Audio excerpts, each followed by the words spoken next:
பிரியமானவர்களே, அன்பர் இயேசுவின் நல்ல நாமத்தில் வாழ்த்துக்கள். சந்தோஷமா இருக்கீங்களா? பிரியமானவர்களே, நாம் சந்தோஷமாகவே இருப்போம்.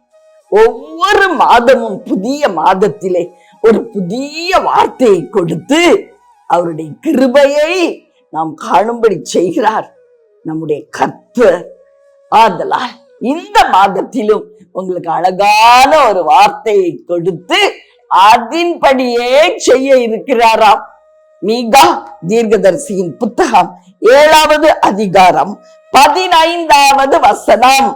நீ எகிப்து தேசத்தில் இருந்து புறப்பட்ட நாளில் நடந்தது போலவே உன்னை அதிசயங்களை காண பண்ணுவேன். எகிப்து தேசத்தில் இருந்து புறப்பட்ட நாளில் நான் உனக்கு காண்பித்த காரியங்களை போலவே என்ன காண்பித்தாராம்? அதிசயங்களை காண்பித்தாராம். அப்படி என்ன அதிசயங்களை காண்பித்தார் என்று சொல்லி நாம் பார்க்க போகிறோம். பிரியமானவர்களே, நம்முடைய வாழ்விலும் நம்முடைய தொழில்ல ஒரு அதிசயம் தேவை, பர்சனல் லைஃப்ல ஒரு அதிசயம் தேவை, திருமண வாழ்க்கையில ஒரு அதிசயம் தேவை, பிள்ளை பேச்சில ஒரு அதிசயம் தேவை இல்லையா? ஒருவேளை உங்க குடும்பம் பிரிஞ்சிருக்குதா? ஒரு அதிசயம் காணும்படி செய்வீராக அப்படின்னு ஜெபம் பண்ணிக்கிட்டு இருக்கீங்களா?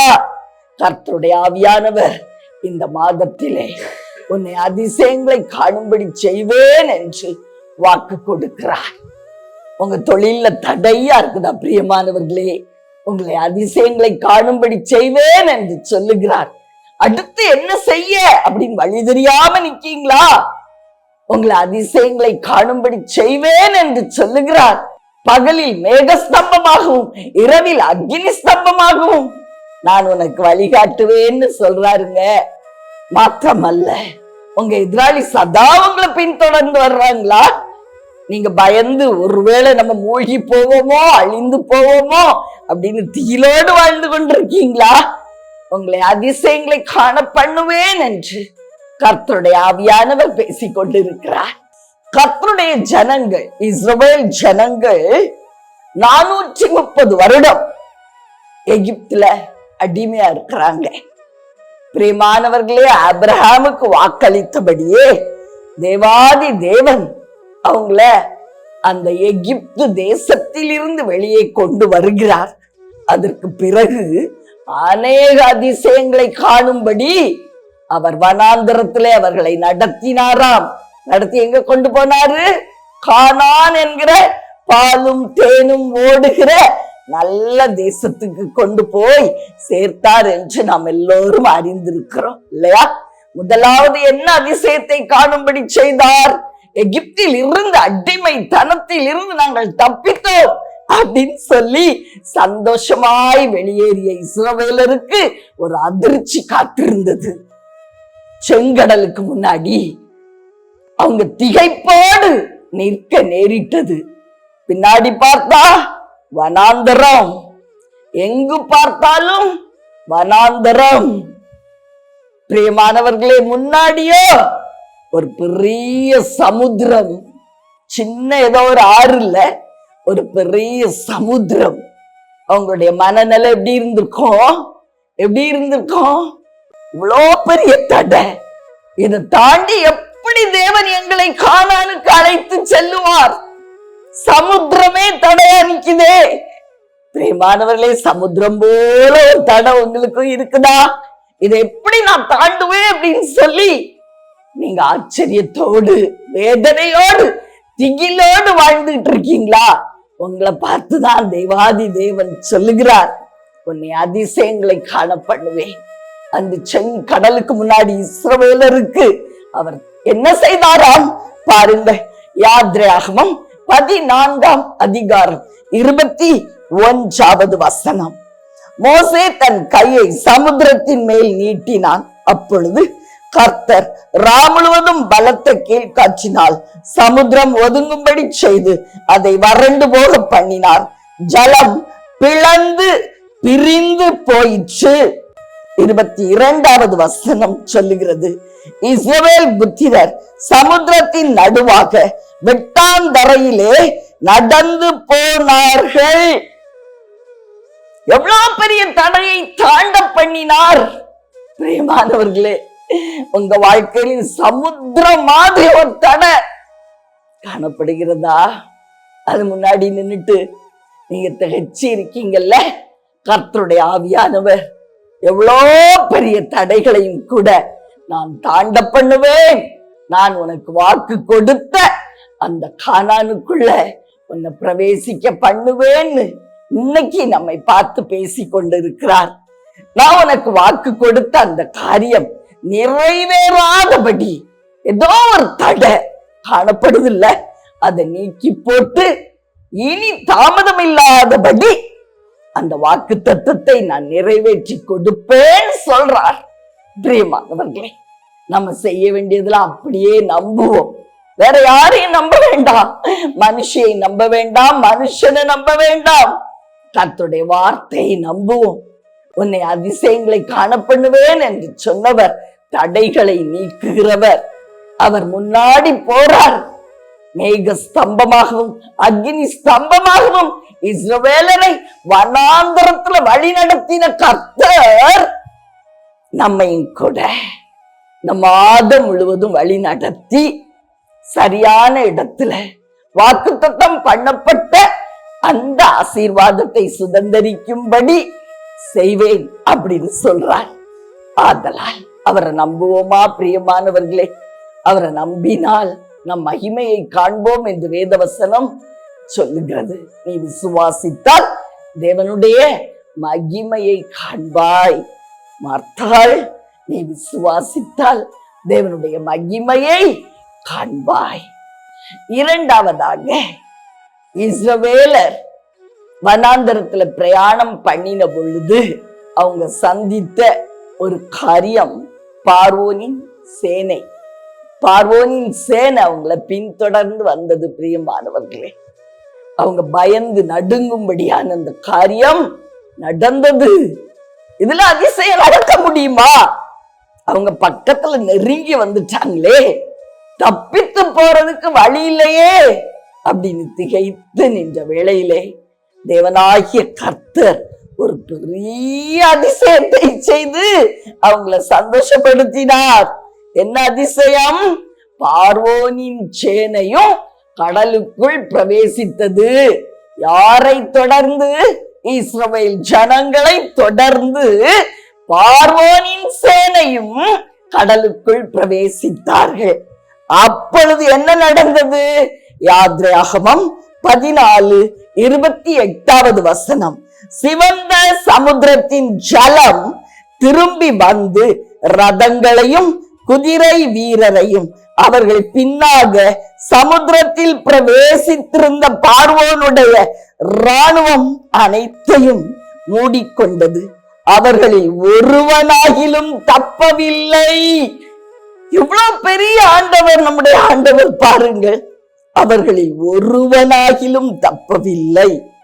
இஸ்ரவேல் ஜனங்களை, தன்னுடைய ஜனங்களை பின்தொடர்ந்து வந்த பார்வோனின் சேனைகளில் ஒருவன் கூட தப்பாதபடி தேவனாகிய கர்த்தர் அவங்கள சமுத்திரத்தில் மூழ்கி போகும்படி செய்தாராம். சமுத்திரத்தின் ஜலம் அவர்களை மூடி போட்டது. இஸ்ரவேலருக்காக மதில் போல எழுந்து நின்ற ஜலம், ரெண்டு பக்கமும் மதில் மாறி நின்ற ஜலம் அவர்களுடைய எதிராளிகளை மூடி போட்டது. இது ஒரு எவ்வளவு பெரிய அற்புதம்!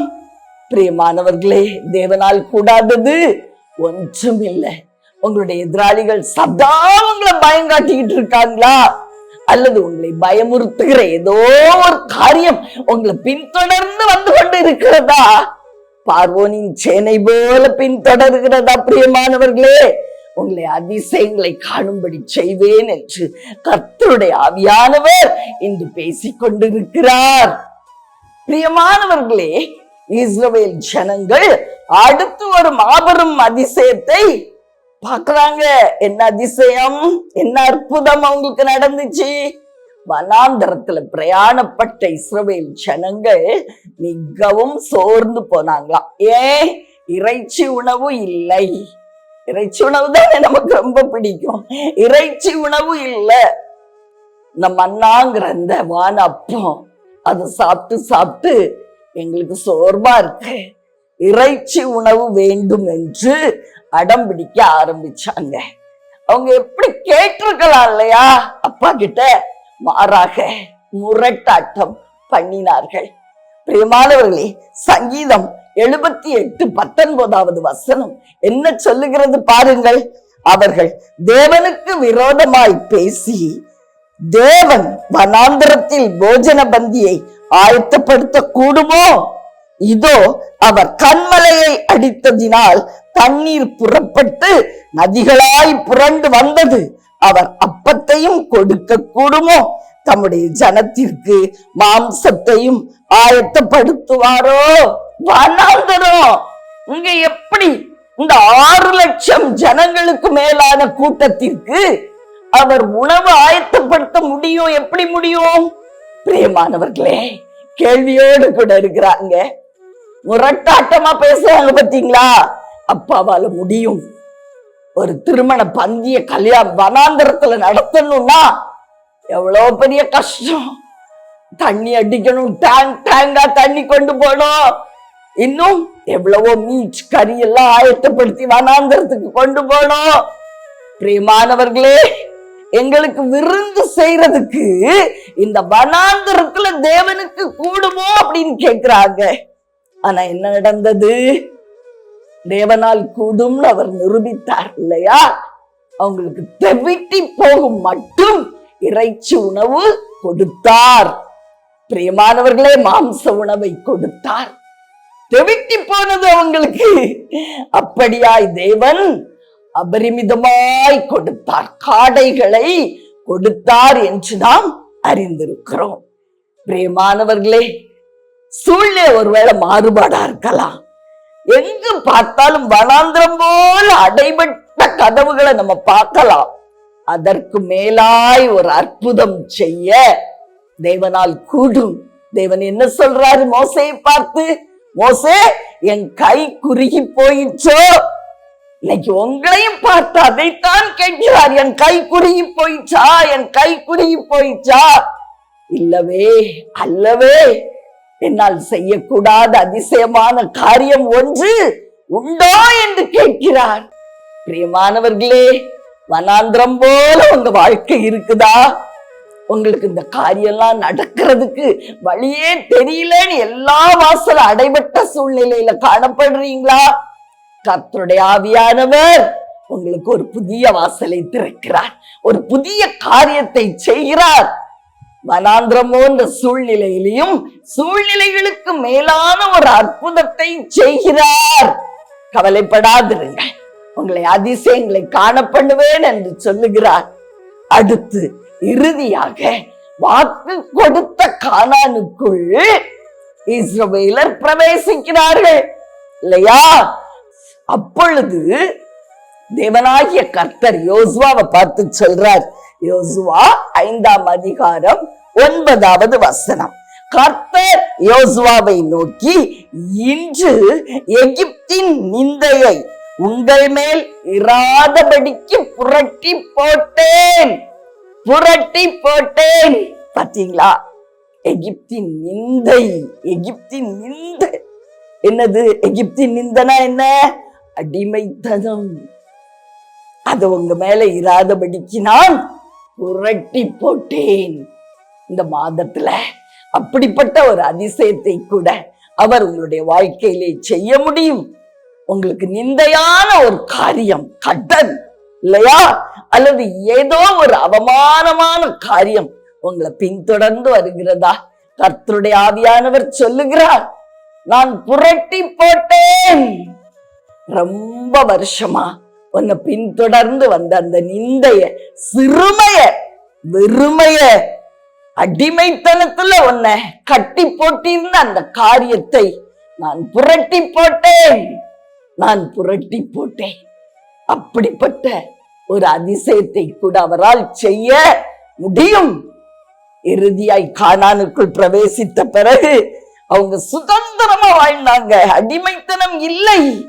பிரியமானவர்களே, புரட்டி போட்டார் அடிமைத்தனத்தை. அவங்க விதைத்தார்கள், அறுத்தார்கள், புசித்தார்கள், குடித்தார்கள், சுதந்திரமா வாழ்ந்தாங்க. வாக்கு பண்ணினவர் உண்மை உள்ளவர்னு நிரூபிச்சாரு. இனி உங்க வாழ்க்கையிலையும் அதையே செய்ய போகிறார். இந்த மாசத்துல என்ன செய்ய போறாரு? அவர் வாக்கு பண்ணின காரியத்தை நிறைவேற்றி கொடுக்க உண்மை உள்ளவர். சூழ்நிலைகளுக்கு மேலாக கிரியை செய்து உங்களுக்கு அதை சொந்தமா கொடுப்பேன் என்று சொல்லுகிறார். உங்களுக்கு வாக்கு பண்ணின வசனத்தை சொந்தமாக்கி கொடுப்பேன் என்று கர்த்தருடைய ஆவியானவர் பேசிக் கொண்டிருக்கிறார். ஆதலால் கவலைப்படாதிருங்கள் பிரியமானவர்களே. நம்பிக்கையோடு அவருடைய திருமுகத்தை நோக்கி பார்ப்போம். நம்ம நம்பினால் போதும். விசுவாசம் மட்டும்தான் கர்த்தர் நம்மிடத்துல இருந்து எதிர்பார்க்கிற ஒரு காரியம். மகிமையான ஒரு அதிசயமான ஒரு காரியத்தை தேவன் காண பண்ணுவார். நம்பிக்கையோட இருப்போமா? ஒவ்வொருவருக்கும் ஒவ்வொரு காரியத்துல நீங்க எதை எதிர்பார்த்து இருக்கீங்களோ அந்த காரியத்துல அதிசயங்களை காணும்படி செய்வேன் என்று சொல்லுகிறார். அநேக வருடங்கள் ஒருவேளை ஒரு காரியத்துக்காக நீங்க காத்திருக்கீங்களா? அந்த காரியத்துல அதிசயத்தை காணும்படி செய்வேன். அதை நிறைவேற்றி கொடுப்பதன் மூலம் உனக்கு நான் அதிசயம் செய்வேன் என்று சொல்லுகிறார். பிரியமானவர்களே, உங்களுக்காக ஜெபிக்கட்டுமா? நாம் ஜெபிப்போம். அப்படியே தேவன் உன்னை அதிசயங்களை காண பண்ணுவேன் என்று சொன்ன இந்த வசனத்தை நம்முடைய வாழ்வில் நிறைவேற்றி கொடுக்கும்படி ஜெபிப்போம். அன்பின் பரலோக தகப்பனே, அருமையான எங்கள் நல்ல இரட்சகரே நாதா, ஆவியான அன்பு தெய்வமே, அப்பா பிதாவே, ஒரு விஷயம் எங்க மத்தியில கடந்து வந்த அன்பிற்காய் நன்றி அப்பா. நீர் எத்தனை மேன்மையானவர் நாதா. மனம் இறங்கி நீர் எங்களுக்கு கொடுத்த இந்த நல்ல வார்த்தை, உன்னை அதிசயங்களை காணும்படி செய்வேன், உன்னை அதிசயங்களை காணும்படி செய்வேன் என்ற இந்த நல்ல வார்த்தையை நீர் நிறைவேற்றி தாரும் நாதா. நிறைவேற்றி தாரும், நிறைவேற்றி தாரும்.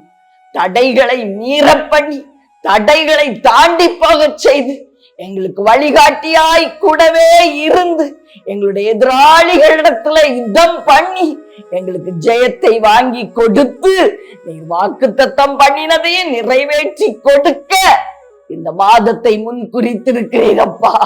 அப்படியே நீர் செய்ய இருக்கிறீர். உமக்கு நன்றி, கோடானு கோடி நன்றி செலுத்துகிறோம் ஐயா. நாங்கள் உம்மை முற்றிலும் நம்புகிறோம், 100க்கு 100 நம்புகிறோம் ஐயா. அப்பா, வாக்கு தத்தங்களை நிறைவேற்றி தாரும். இனி தாமதியாதிரும் ஐயா. அது நிறைவேறும் படியாய் எங்களை நடத்தி செல்லுகிற வழியிலே அதிசயங்களை காணும்படி செய்யும். இறுதியாய் வாக்கு தத்தம் பண்ணினதை நாங்கள் பெற்றுக் கொண்டு அதிசயங்களை கண்டேன் என்று சாட்சி சொல்ல கிருபை செய்யும், கிருபை செய்யும். அருள்நாதர் அருமை இரட்சகர் இயேசு கிறிஸ்துவின் நாமத்தில் தடைகளையும் கட்டுகளையும் கண்ணிகளையும் போராட்டங்களையும் தேவனுடைய வார்த்தையை கொண்டு உடைத்து போட்டு அதிசயங்களை காணும்படி செய்வேன் என்று சொன்ன வாக்கை 100க்கு 100 சொந்தமாக்கிக் கொள்கிறேன். இயேசுவின் நாமத்தில் நல்ல பிதாவே, ஆமென்.